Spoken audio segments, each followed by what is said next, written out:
Hi everyone, it's Helen Hotai here, founder of Help, and we are on the smarttraveller.gov.au website, and we are doing Smart Traveller Advice Updates, or the daily update, for the countries of Japan, Malaysia, Uzbekistan, Hong Kong, and New Zealand. So we'll get straight into the first one being Japan. Now, this was updated on the 22nd of March and is still current as at today being the 23rd of March.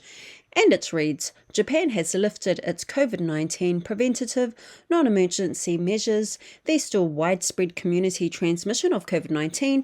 Practice good anti-infection measures such as social distancing, avoid crowded places and wear a face mask. Local COVID-19 restrictions may remain in place in some prefectures, and Japan remains closed to tourists. So the Australian government does advise exercise a high degree of caution in Japan overall due to the impacts of COVID-19, and some higher levels do apply in some other areas. And again, the advice levels again, exercise a high degree of caution in Japan and reconsider your need to travel to the restricted areas near the Fukushima Daiichi nuclear power plant. So if you scroll down below, there is more information for you to read. And that is the latest travel updates from the Australian government for Japan. Next, we'll go to Malaysia. Now, this was updated on the 22nd of March and is still current as at today being the 23rd of March, and it reads, Malaysia will reopen to tourism on the 1st of April and new entry requirements will be in place. So until then, you must comply with existing entry requirements. You're currently not permitted to enter Malaysia as a tourist except for travel to Langkawi Island under the international tourism bubble. Now, monitor the Malaysian Department of Immigration and Malaysian Ministry of Health websites and social media for any changes, and see the travel information below. Now, the Australian government does advise exercise a high degree of caution in Malaysia overall due to the impacts of COVID-19, and higher levels apply in some other areas. And again, the advice levels, exercise a high degree of caution in Malaysia and reconsider your need to travel to the coastal region of Eastern Sabah, including the islands, dive sites and associated tourist facilities. Now, if you scroll down below, there is more information there for you to read, and that is the latest travel updates from the Australian government for Malaysia. Next, we'll go to Uzbekistan. Now, this was updated today, being the 23rd of March, and it reads, entry requirements to Uzbekistan have changed. Now, if you're fully vaccinated, you no longer need a pre-departure COVID-19 test to enter, and if you're over 12 years of age and not fully vaccinated, you must present evidence of a negative COVID-19 PCR test taken in the 72 hours before arrival. And the Australian government does advise exercise a high degree of caution in Uzbekistan overall due to the threat of terrorist attacks, violent demonstrations and crime. And again, higher levels do apply in some other areas. Now, looking at the advice levels, exercise a high degree of caution in Uzbekistan and do not travel to the border region with Afghanistan, and reconsider your need to travel to Andijan, eastern region of the Fergana Valley and other regions bordering Tajikistan and the Kyrgyz Republic. And if you scroll down below, there is more information there for you to read, and that is the latest travel update from the Australian government for Uzbekistan. Next, we'll go to Hong Kong.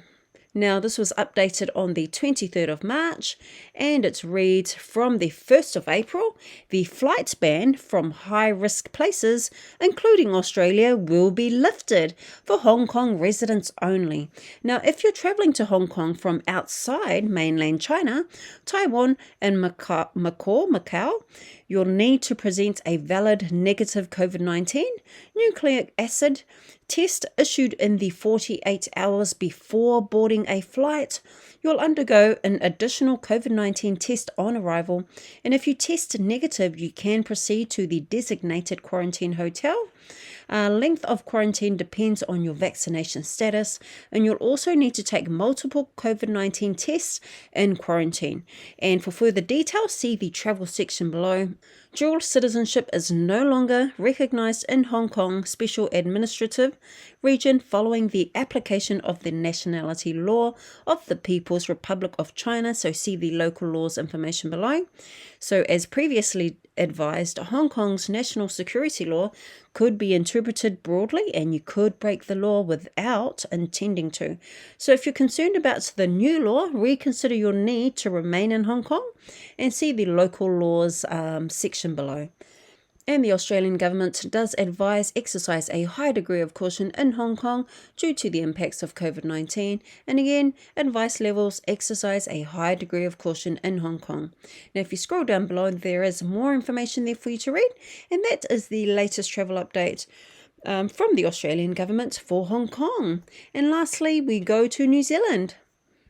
Now, as you can see here, it was updated on the 23rd of March, and it reads, from 11:59 p.m. on the 25th of March, the traffic light settings will change, and you won't need to wear a face mask outdoors. However, face masks are required in most indoor settings, so you'll no longer need to scan into a business, so businesses will not need to display a QR code or have mandatory record keeping. So from 11:59 p.m. on the 31st of March, all travellers to New Zealand by air will be required to complete and submit a New Zealand Traveller Declaration, or a NZTD, and receive a traveller pass prior to departure. So from 11:59 p.m. on the 4th of April, there will be no requirements to use My Vaccine Pass.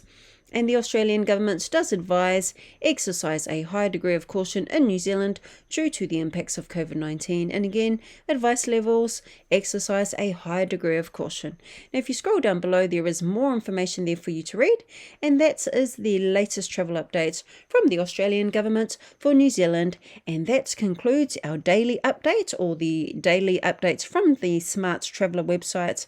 Thanks for listening. Don't forget to like and subscribe. This is Helen Hotai, founder of Form Help, signing out. Be safe wherever you are.